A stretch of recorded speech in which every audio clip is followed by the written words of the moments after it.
Hello, everyone, and welcome. I'm Jerry Willis. Welcome to the first ever Willis Report Housing Summit. Today, we take on the most pressing issue facing our national economy, the depression in the housing market. 5 years after housing prices peaked, the market still languishes. Predictions of recovery fallen flat. Some experts say we could be in for a third leg down in housing prices. How did we get here? Easy money, low lending standards, a government willing to do anything to encourage people to buy. Tonight, we explore the way back. And it's a topic that impacts everybody, whether you're an owner desperate for a rebound or a potential buyer eager to jump in. We're also covering housing's broad impact on the economy and its chances for recovery. So stand by. We've got the answers to your housing questions and the roadmap for a way back. That's my 2 cents. Now I want to bring in my panel of experts to kick off the summit. Anthony Sanders is a real estate finance professor at George Mason University. Ed Pinto is a former executive vice president at Fannie Mae. And Mark Fleming is the chief economist for CoreLogic. Welcome to all of you. Thanks for being with me today. I want to start with a comment from a viewer. This is from Megan. Here's her analysis of how we got here. She says this: I blame the households who knew they couldn't afford it but felt entitled to it. It's all about hard work, not handouts. Professor, what do you think caused all of this? How did we get here? Well, we got here because, in part, there was the concerted effort by the government, whether it's Congress or the administrations, for decades to push home ownership as some sort of Pandora's box that we could open up and good things fly out of instead of bad things. And eventually we got to the point where we, ran home ownership rates up and was unsustainable and then went kabam and fell down again. So now we're stuck here in a rut. We are stuck in a rut, that's for darn sure. Ed, you look at this market, we have housing prices down 35% from their highs. We have mortgage rates under 4%. Unbelievable. When is this all going to come back, and why hasn't the housing market turned already? Well, the reason the housing market hasn't turned is that we really had a much deeper problem than people thought back when they started putting the solutions together, policy solutions, a number of years back. We ended up with about half of the loans being weak, and that was unprecedented. And that left us in a very over-leveraged position. And then the attempts to fix it, both on the economic stimulus front and on the mortgage front, never dealt with deleveraging. If you look at it, we haven't deleveraged virtually any in the last 3 or 4 years. Wow. So all the stimulus efforts were temporary, thinking that, by the time they'd run out, things would be back to normal. Well, if you don't deal with the leverage problem, they're not back to normal. Same thing in housing. If you don't deal with the leverage problem, you're not back to normal. Ed, in just a second, but I want to talk a little bit first about how we so misdiagnose this, because I got to tell you, every economist I talk to in the world basically called for recovery in the next 5 months, 6 months. I want you to listen to several statements here from Mark Zandi, and then I'll ask a question. You got to hear this. It's just wrong a number of times. It's at least 3 or 4 quarters, he said, before we see the bottom of the housing market. That was in 2006. Then, in 2008, the bottom of for the housing market, financial system, and economy is coming into view.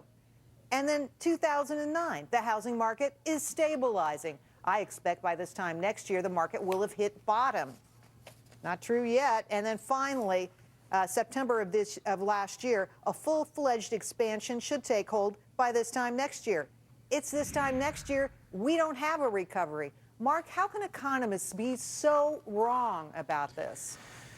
Our crystal balls are certainly very cloudy these days, and more so these days than ever before, because of, I think, we're dealing with situations we've never seen before. The duration on the downside, in terms of the amount of time it's taken for the housing market to decline, all being at a very strong decline, the worst we've ever seen, is about the same as regional housing recessions in the past. It takes about 3 to 4 years. I think the big difference now is that it's stuck at the bottom, and it's having a really hard time finding its way out. Well, that's for sure. Really being stuck with negative equity at these extremely high rates, large shadow inventories, and then most importantly, simply a really weakly growing economy. Well, Anthony, Professor, I want to get back to you for a second. You heard me read all those statements from Mark Zandi, and the thing I didn't say about Mark Zandi is that he often advises the White House. Here's a guy who has the ear of the president on housing policy, who's thought for 3 or 4 years now that we would have a recovery, and we haven't. What do you make of that? Well, I think Mark has always been very overly optimistic, such as on the stimulus bill, how many jobs that would create. I think I estimated that would, according to Mark's numbers, that would be, I think, $275,000 per job created, which is pretty expensive. Again, he's a populist economist. He's very popular with the administration, and he says the things that are very good. But unfortunately, and I agree with what the previous speaker said, is that the Case-Shiller house price has been flat essentially for years. Unemployment has been flat for years. Economic growth has almost been flat for years. We are just stuck in a rut, and this is what we have to get out of. Well, to that point, Ed, I want to pose this question to you. Fannie and Freddie, Fannie Mae, just this week asking for more money. And interestingly, the reason they are is because the housing market isn't recovering, and it's infecting their inventory. Their prices are going down for what they hold on their books. Do we need to watch out Fannie and Freddie right now? A lot of people say it's time to end government's involvement in housing.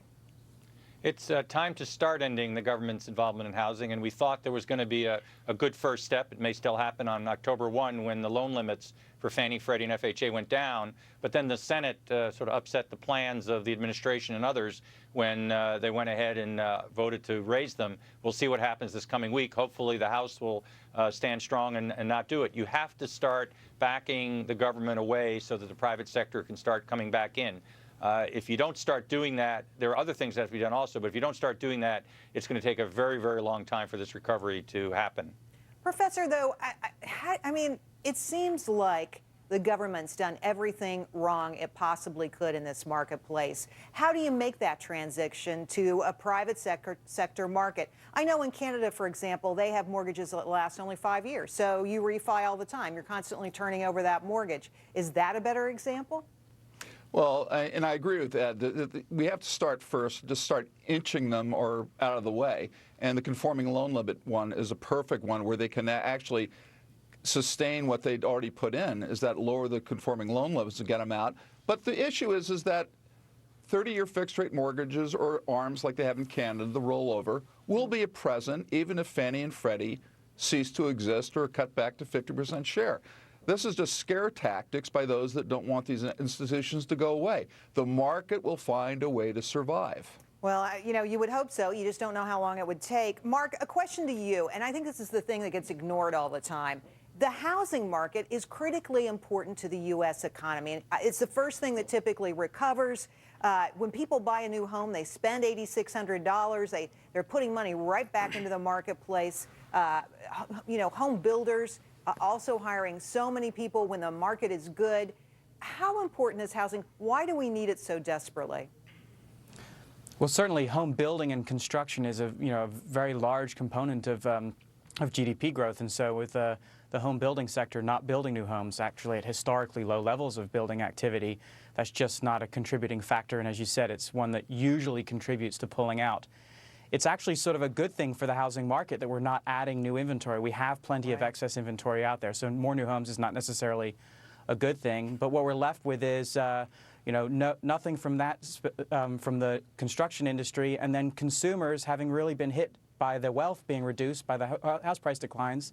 It makes you think about buying large durable goods or buying new homes, and basically curtails consumption, which is again another large part of the economy. So we're sort of stuck in this vicious cycle. A housing economy that's healthy helps pull us out of recovery, but then back to the point again, it's the economy that will help the housing market pull itself out. It's circular. It's a very dangerous cycle. Absolutely true.